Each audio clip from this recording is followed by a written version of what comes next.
we might term the approved interpretation of U.S. civil-military relations offers a sanitized version of the past designed to affirm and reassure. According to that interpretation, there's really not much of a story to tell. Assessing the health of civil-military relations according to a single criterion, the propensity of soldiers to overthrow the government, the approved version of events finds those relations to be beyond reproach. Notably, since the United States emerged as a global power during World War II, there is no evidence, none, suggesting that the American officer corps has ever plotted a coup or even contemplated the possibility of doing so.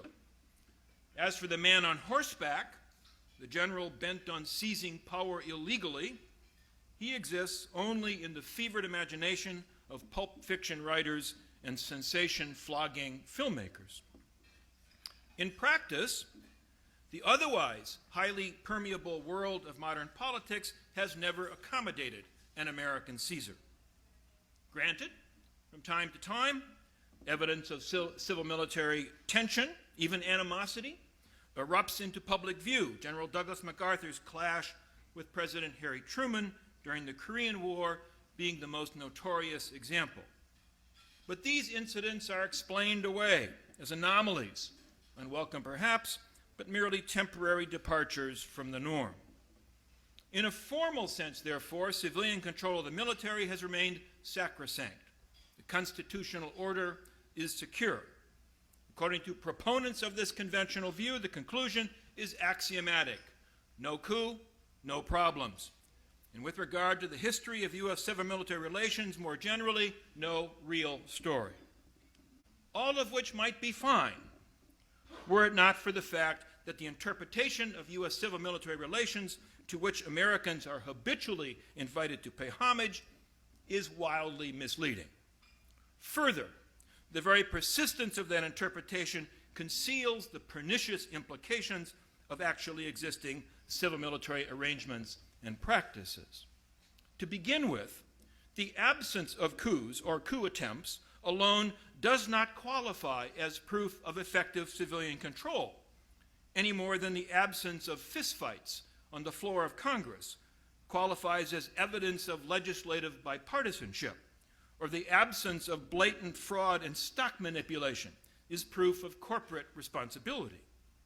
Genuine civilian control has a positive as well as a negative aspect.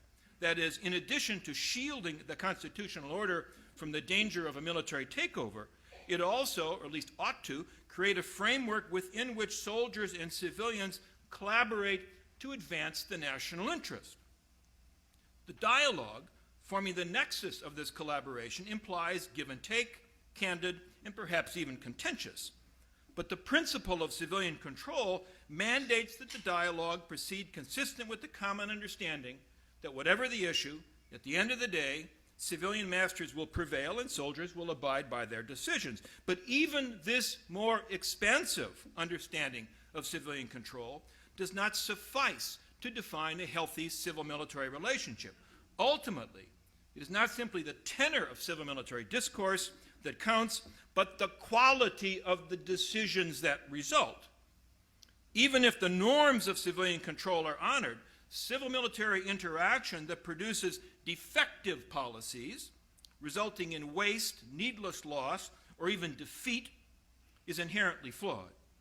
Based on these criteria, open and honest dialogue, consistent with the norms of civilian supremacy and effective policy outcomes, the historical record is at best mixed.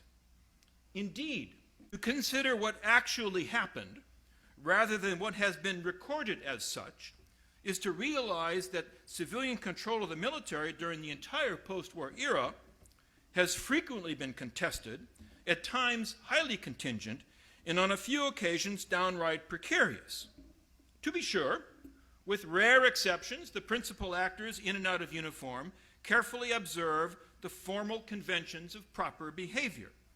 But beneath the surface, a different reality prevails, in which the operative mechanism is not a dialogue informed by mutual respect and a recognition of civilian supremacy, but mutual manipulation informed by suspicion and mistrust driven as often by narrow self-interest as by any concern for the common good. So a 7 days in May conspiracy to overthrow the government is an impossibility. Shy of orchestrating a coup, however, senior officers or their subordinates, acting on their behalf, engage in all sorts of shenanigans to advance the agenda of a particular command, service, or individual.